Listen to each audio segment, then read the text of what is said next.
ابا ہمیشہ کہا کرتے تھے کہ میں نہیں چاہتا کہ جیسے تعمر میں نے اپنے بہن بھائیوں کے آگے ہاتھ پھیلایا، میرے بچوں کو بھی میرے بہن بھائیوں کے آگے ہاتھ پھیلانا پڑے۔ میں ہر روز صبح سویرے اٹھ کر دکان پر جاتا اور وہاں پر سودا بیچ کر رات کے وقت گھر آتا۔ شروع میں دکان بہت اچھی چل رہی تھی۔ عموماً ابا ہی گھر کا راشن لاتے۔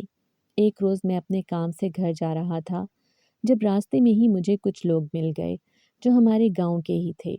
انہوں نے مجھے جو خبر دی وہ میرے پیروں سے زمین نکالنے کے لیے کافی تھی۔ جب ان آدمیوں نے بتایا کہ بھائی اس دنیا میں نہیں رہے، میں دوڑتے ہوئے گاؤں کی طرف بھاگا۔ مجھے اپنی سماعت پر یقین نہیں ہو رہا تھا۔ گھر پہنچتے ہی میں نے گھر کے باہر گاؤں والوں کا رش دیکھا۔ عورتیں گھر کے اندر جا رہی تھیں اور مرد حضرات باہر ہی کھڑے تھے۔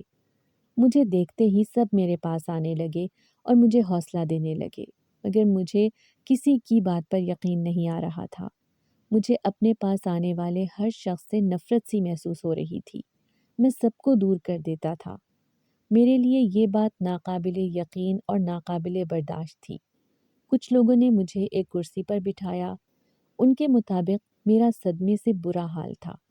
آس پاس کے لوگ مجھے کیا کہہ رہے تھے مجھے کچھ سنائی نہیں دے رہا تھا۔ میں تو آنکھیں ٹکا کر دروازے کی طرف دیکھ رہا تھا۔ تبھی ایک بزرگ آدمی میرے پاس آئے اور میرے آس پاس کھڑے آدمیوں سے کہنے لگے کہ اس کو آخری مرتبہ اس کے باپ کا چہرہ دکھا دو، ہو سکتا ہے اس کو صبر آ جائے۔ مجھے گھر کے اندر لے جایا گیا۔ میری آنکھوں کے سامنے میری اماں میرے ابا کی چارپائی سے لگی بلک بلک کر رو رہی تھی۔ پیروں کی طرف بہن بیٹھی ہوئی رو رہی تھی۔ ان دونوں کا صرف میں اکیلا ہی سہارا تھا۔ میرے ابا کا کسی نے غیرت کے نام پر قتل کر دیا تھا۔ میں تو حیران تھا کہ میرے شریف باپ نے آخر کیا کیا تھا، مگر ابھی میرا ذہن کچھ کام نہیں کر رہا تھا۔ اماں مجھے دیکھتے ہی میری طرف دوڑی۔ وہ میرے سینے سے لگی پھوٹ پھوٹ کر رو رہی تھی، مگر مجھے کچھ سمجھ نہیں آ رہا تھا کہ میں اماں کو تسلی کیسے دوں۔ اتنا بڑا جو ہم لوگوں کا نقصان ہوا تھا اس کی بھرپائی ناممکن تھی۔ بہن کو تو ہوش ہی کوئی نہیں تھی۔ وہ بار بار غش کھا کر گر جاتی۔ آس پاس کی عورتیں اسے سنبھال رہی تھیں۔ ابا کا چہرہ نیلا پڑ چکا تھا۔ تبھی باہر سے کچھ مرد حضرات میرے پاس آئے اور کہنے لگے کہ ہمیں جلد سے جلد جنازہ کرنا ہوگا، وقت نکلتا جا رہا ہے۔ اتنی سی بات سنتے ہی میری اماں چیخیں مار مار کر رونے لگی۔ میں نے اماں کو گاؤں کی عورتوں کے حوالے کیا اور گاؤں کے مردوں کے ساتھ مل کر اپنے ابا کا جنازہ اٹھایا۔ میری آنکھ سے ایک آنسو تک نہیں نکلا تھا۔ شاید یہ میرے صبر کی آخری حد تھی۔ ابا کی تدفین کے بعد میں جب گھر لوٹا تو آس پاس کے لوگ جا چکے تھے۔ اماں اور بہن گھر میں اکیلے تھے، یہاں تک کہ ابا کے بہن بھائی یعنی ہمارے چچا لوگ بھی اپنے اپنے گھروں کو جا چکے تھے۔ اس روز مجھے ابا کی بات یاد آئی جب ابا نے کہا تھا کہ میں نہیں چاہتا کہ میرے بعد تم میرے بہن بھائیوں کی طرف دیکھو۔ میں جان گیا تھا کہ اب ہم لوگ تنہا ہیں، ہمیں خود ہی ایک دوسرے کا سہارا بننا ہوگا۔ کوئی بھی ہمیں پوچھنے تک نہیں آئے گا۔ نہ جانے ایسا کیوں ہوتا ہے کہ برا وقت آتے ہی اپنے بھی غیر ہو جاتے ہیں اور اچھا وقت آتے ہی غیر بھی اپنے بن جاتے ہیں۔ میں اماں کے پاس گیا تھا۔ اماں مسلسل روتے ہوئے مجھے بس ایک ہی بات کہہ رہی تھی کہ اب ہمارا کیا ہوگا، اب ہم کیا کریں گے، اکیلے زندگی کیسے کٹے گی۔ تمہارے ابا تھے تو گھر میں حوصلہ رہتا تھا کہ کوئی تو ہے جو ہمارا سہارا ہے۔ تمہارے چچا اور ماموں لوگوں نے تو ہمارا ساتھ بہت پہلے ہی چھوڑ دیا تھا۔ میں نے اماں کو کہا کہ آپ فکر نہ کریں، ابھی آپ کا بیٹا زندہ ہے، وہ آپ کو کبھی بھی تنہا نہیں ہونے دے گا۔ میری بہن بھی مسلسل روئے جا رہی تھی، مگر مجھے ابھی صرف اتنا پتہ لگانا تھا کہ ابا کا قتل کس نے کیا۔ میں نے اماں سے جب پوچھا تو اماں کہنے لگی کہ تمہارے ابا تو کام پر گئے تھے، واپس آئے تو اس دنیا میں نہیں تھے۔ میں نے اماں سے پوچھا کہ ابا کی لاش کون لے کر آیا تھا، تو انہوں نے گاؤں کے ایک آدمی کا نام بتایا جو سردار کی مزدوری کرتا تھا۔ میں جلدی سے اس کے پاس چلا گیا اور اس سے پوچھا کہ ماجرا کیا ہے، میرے ابا کو کس نے قتل کیا، مگر جو اس نے بتایا مجھے اپنے کانوں پر یقین نہیں آیا۔ ہمارے گاؤں میں ایک سردار جو وہاں کا جاگیردار تھا، ہر کوئی اس سے خوف کھاتا تھا کیونکہ اس کا رعب اور دبدبا پورے گاؤں پر چلتا تھا۔ اس کو جیسے ہی سرداری ملی اس نے گاؤں والوں پر رعب جلانا شروع کر دیا۔ پورا گاؤں سردار سے تنگ تھا۔ سردار کا بیٹا ایک روز کھیتوں میں ابا کے پاس آیا۔ میری بہن بھی اس روز ابا کے ساتھ کھیتوں میں گئی تھی۔ تبھی سردار کے بیٹے کی نظر میری بہن پر پڑ گئی۔ اس روز کے بعد اس نے میری بہن کو تنگ کرنا شروع کر دیا۔ گلی میں چلتے ہوئے کبھی اس کا راستہ روک لیتا تو کبھی اس پر عجیب و غریب حرکتیں کرتا۔ ایک روز میری بہن بازار گئی مگر گھر واپس نہ آئی۔ جب میں رات کے وقت گھر واپس آیا تو اماں اور ابا کا رو رو کر برا حال تھا۔ میرے آتے ہی اماں میرے سینے سے لگ کر رونے لگی اور کہنے لگی کہ تمہاری بہن صبح سے بازار گئی تھی، ابھی تک واپس نہیں آئی۔ میں نے وقت دیکھا تو رات کے 12 بج رہے تھے۔ ابھی میں باہر نکل کر اپنی بہن کی تلاش میں جانے ہی لگا تھا، تبھی دروازے پر کھٹکا ہوا۔ میں ایک دم گھبرا گیا کیونکہ اس وقت ہمارے گھر کون آ سکتا تھا۔ میں نے امی ابا کی طرف دیکھا تو وہ دونوں بھی بہت گھبرائے ہوئے تھے۔ میں جلدی سے دروازے پر گیا اور پوچھا کہ کون ہے، مگر کسی نے کوئی جواب نہ دیا۔ میں نے کانپتے ہوئے وجود کے ساتھ جیسے ہی دروازہ کھولا، میری آنکھیں حیرت سے پھٹی کی پھٹی رہ گئیں۔ میرے وجود سے جیسے کسی نے خون نچوڑ لیا تھا۔ مجھے ایسا لگا جیسے کھلے آسمان کے نیچے بھی میرا سانس بند ہو رہا ہے، کیونکہ سامنے میری بہن برہنہ حالت میں کھڑی تھی۔ ابا تو جیسے ختم ہی ہو گئے تھے۔ اماں نے جلدی سے آگے ہو کر میری بہن کو سنبھالا اور اس کو کمرے میں لے گئیں۔ بہن کے وجود پر عجیب قسم کے داغ تھے۔ میں دروازہ بند کیے جلدی سے بہن کے پاس گیا اور اس سے پوچھا کہ تمہاری یہ حالت کس نے کی ہے؟ تو وہ کہنے لگی کہ سرداروں کے بیٹے نے۔ اتنا سننا تھا کہ میں آگ بگولا ہو گیا۔ میرا خون کھولنے لگا۔ میرا بس نہیں چل رہا تھا کہ میں سردار کے بیٹے کی جان لے لوں، مگر مجھے تحمل سے کام لینا تھا۔ میں نے اماں سے کہا کہ بہن کو آج کے بعد آپ کہیں باہر نہیں بھیجیں گی۔ باہر کے سب کام میں خود کر لیا کروں گا۔ میری بہن جو ہر وقت مسکراتی رہتی تھی، اب وہ بالکل خاموش ہو گئی تھی اور میں جانتا تھا کہ اب وہ دوبارہ کبھی مسکرا نہیں سکے گی۔ زندگی پھر سے رواں ہوئی تو میں نے بھی دماغ میں اپنی بہن کا بدلہ لینے کے لیے ترکیب سوچنا شروع کر دی۔ سرداروں کی بیٹیاں باہر نہیں آتی تھیں، اس لیے میں ان کی بیٹیوں کے ساتھ کچھ نہیں کر سکتا تھا، مگر میں نے سوچ لیا تھا کہ جس طرح میری بہن کے ساتھ ظلم ہوا ہے، میں سرداروں کو بھی اس بات کا احساس دلاؤں گا کہ تکلیف کسے کہتے ہیں۔ میں نے ابا کے کہنے پر کچھ دیر دکان چھوڑ کر سرداروں کے گھر کام کرنا شروع کر دیا۔ سردار کا سب سے چھوٹا بیٹا، جس نے میری بہن کے ساتھ زیادتی کی تھی، وہ کم ہی گھر پر پایا جاتا تھا۔ میں بھی اپنا چہرہ ڈھانپ کر وہاں کام کرتا تھا تاکہ مجھے کوئی پہچان نہ سکے۔ نوکر چاکر ہی میرا حساب کتاب کرتے، اسی لیے میں سردار کے پاس بھی اب تک نہیں گیا تھا۔ سردار کی بیٹی بہت خوبصورت تھی، مگر وہ غیر مردوں سے پردہ کرتی تھی۔ جب بھی وہ کہیں باہر آتی جاتی، میں اس کی طرف ہی دیکھتا رہتا۔ اس کی آنکھیں بہت پرکشش تھیں۔ میں اسی سے اندازہ لگا چکا تھا کہ سردار کی بیٹی بہت پیاری ہے۔ وہ بھی اب میری طرف دیکھنا شروع ہو گئی تھی۔ دیکھتے ہی دیکھتے میں اپنے پلان میں کامیاب ہونے لگا۔ سردار کی بیٹی میری طرف متوجہ ہونے لگی تھی۔ میں اسے اپنی طرف مائل کر رہا تھا اور وہ ہو رہی تھی۔ ایک روز وہ میرے پاس شام کے وقت آئی۔ اس وقت میرے آس پاس کوئی اور ملازم نہیں تھا۔ اس نے آتے ہی پوچھا کہ آپ پڑھے لکھے ہو؟ میں نے ہاں میں سر ہلایا تو اس نے کاغذ میرے ہاتھ میں پکڑایا اور وہاں سے چلی گئی۔ پہل تو میرا ہاتھ ایک دم کانپ گیا، مگر پھر جلدی سے میں نے اس کاغذ کو چھپایا اور گھر کے لیے روانہ ہو گیا۔ میں نے جیسے ہی وہ کاغذ پڑھنا شروع کیا، میرے رونگٹے کھڑے ہو گئے۔ اس میں لکھا تھا کہ سردار کی بیٹی مجھ سے بہت پیار کرتی ہے اور وہ مجھ سے شادی کرنا چاہتی ہے۔ سردار تو کسی صورت نہیں مانیں گے، اسی لیے وہ میرے ساتھ بھاگ جانا چاہتی تھی، اور اگر میں نے اس کے ساتھ شادی نہ کی تو وہ اپنی جان لے لے گی۔ میں بہت خوش اور حیران تھا کہ میرا پلان اتنی جلدی کیسے کامیاب ہو گیا، مگر میں نے سوچ لیا تھا کہ اب سے میں سرداروں کی حویلی میں نہیں جاؤں گا، اگر گیا تو پکڑا جاؤں گا۔ تبھی کچھ روز گزرے۔ اماں بہن کو لیے خالہ کے گھر گئی تھیں اور ابا کھیتی باڑی پر۔ میں گھر میں اکیلا تھا کہ اچانک دروازہ بجنے لگا۔ میں حیران رہ گیا اور جلدی سے جا کر دروازہ کھولا، مگر سامنے کھڑے وجود کو دیکھ کر میں سکتے میں آ گیا، کیونکہ وہ کوئی اور نہیں بلکہ سردار کی بیٹی تھی۔ مجھے دیکھتے ہی وہ جلدی سے گھر کے اندر آئی اور آ کر کہنے لگی کہ تم اتنے دنوں سے حویلی میں کیوں نہیں آ رہے؟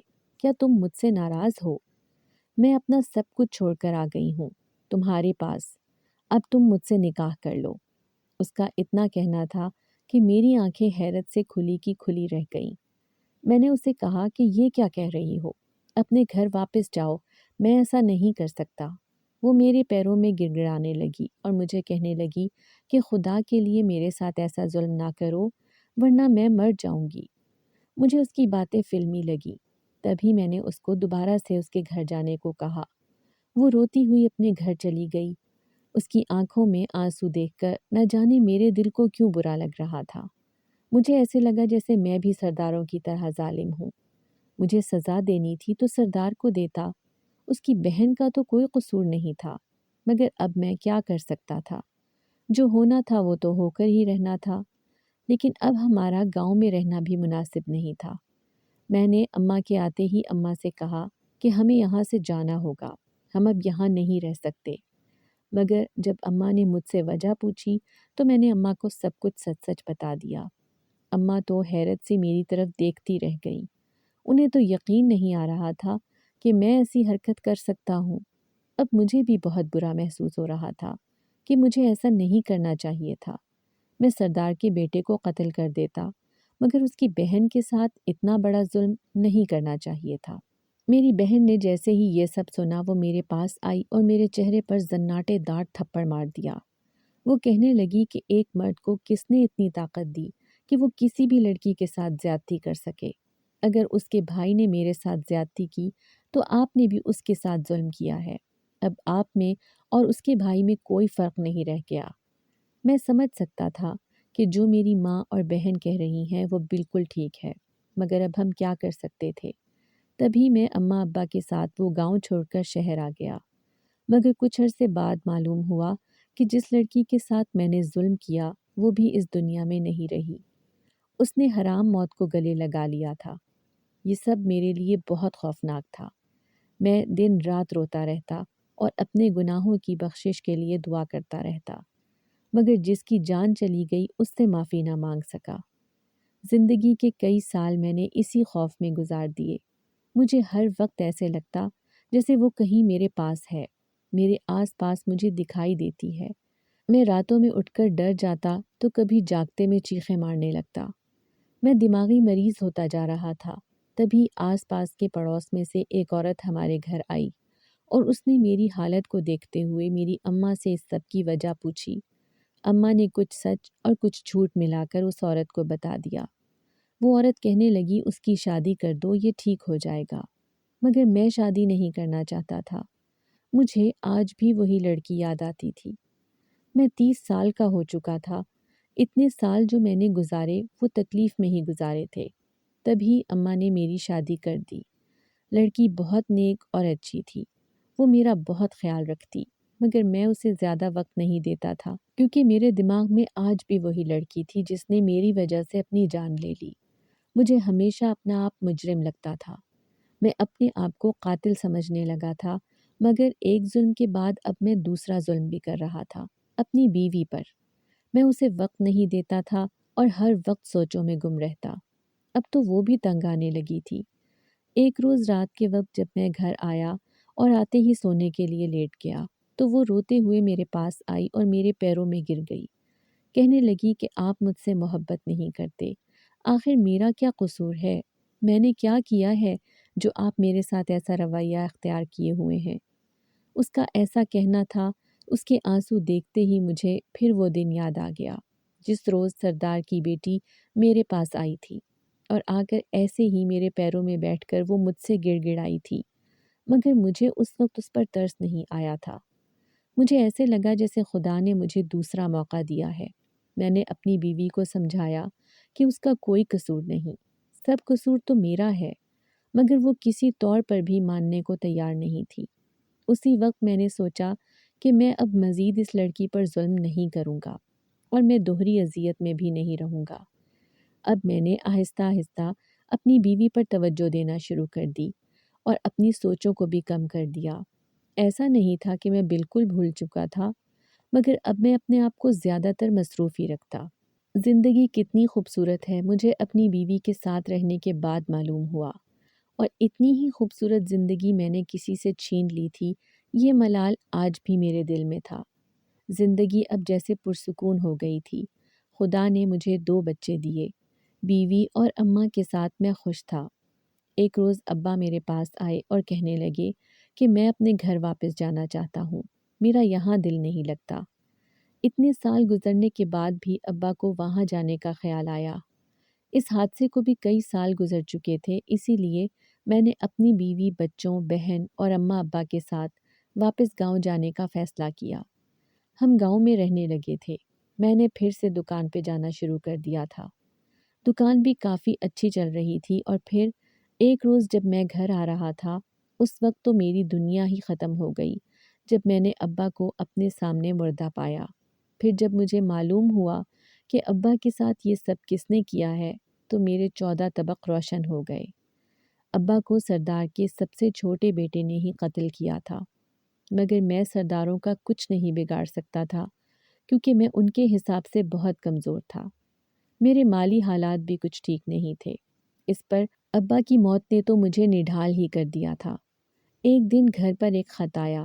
میں نے جیسے ہی خط کھولا تو میری جان لبوں پر آ گئی، کیونکہ اس میں سردار کی اسی بیٹی کی تحریر تھی جو اب اس دنیا میں نہیں تھی۔ اس میں لکھا تھا کہ کیسا محسوس ہو رہا ہے جب کوئی اپنا چلا جائے تو کیسا لگتا ہے؟ تکلیف تو ہوتی ہوگی۔ یاد ہے وہ دن جس روز میں تمہارے آگے گڑ گڑائی تھی، مگر تو نے میری ایک نہ سنی۔ وہ خط پڑھتے ہی میں پاگل سا ہو گیا۔ مجھے ایسے لگنے لگا جیسے میں اب مزید جی ہی نہیں پاؤں گا۔ اب ظاہری طور پر تو میں بالکل ٹھیک تھا، مگر میں نہیں جانتا تھا کہ میرے دماغی حالت کیا ہے۔ اس وقت میں بہت کمزوری محسوس کر رہا تھا۔ میں دکان پر جا رہا تھا، دکان پر جانا نہیں چھوڑا تھا۔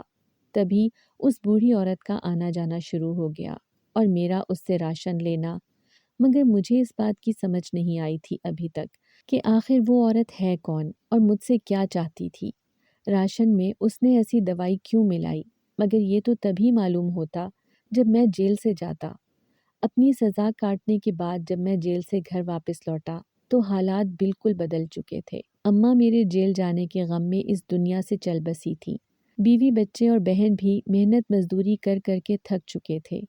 میری بہن نے شادی کرنے سے انکار کر دیا تھا، تو میں نے اس کی ابھی تک شادی نہیں کی تھی۔ وقت جیسے ٹھہر سا گیا تھا۔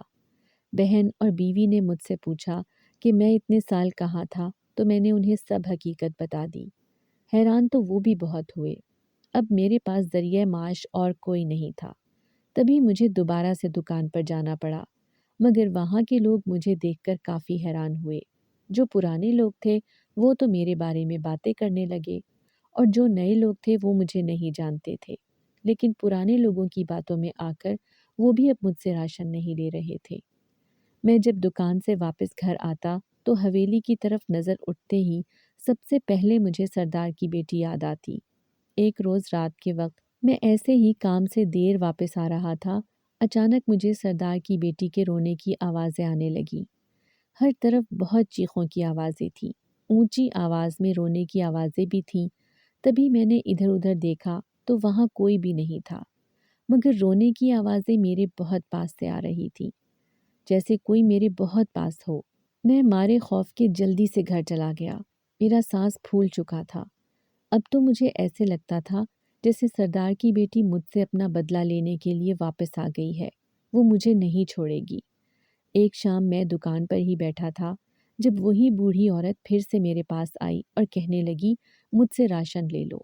اس عورت کو دیکھ کر میرا سانس پھولنے لگا۔ میرا مارے خوف کے برا حال تھا۔ میں نے جلدی سے شور مچا دیا اور کہا کہ یہی وہ عورت ہے جو راشن میں نہ جانے کیا کیا ملاتی ہے۔ لوگ میرے پاس اکٹھے ہونے لگے اور کہنے لگے کہ کہاں ہے وہ عورت۔ میں جس طرف اشارہ کر رہا تھا لوگ حیرت سے وہاں دیکھنے لگے۔ انہی میں سے ایک عورت میرے پاس آئی اور کہنے لگی کہ یہاں تو کوئی نہیں ہے۔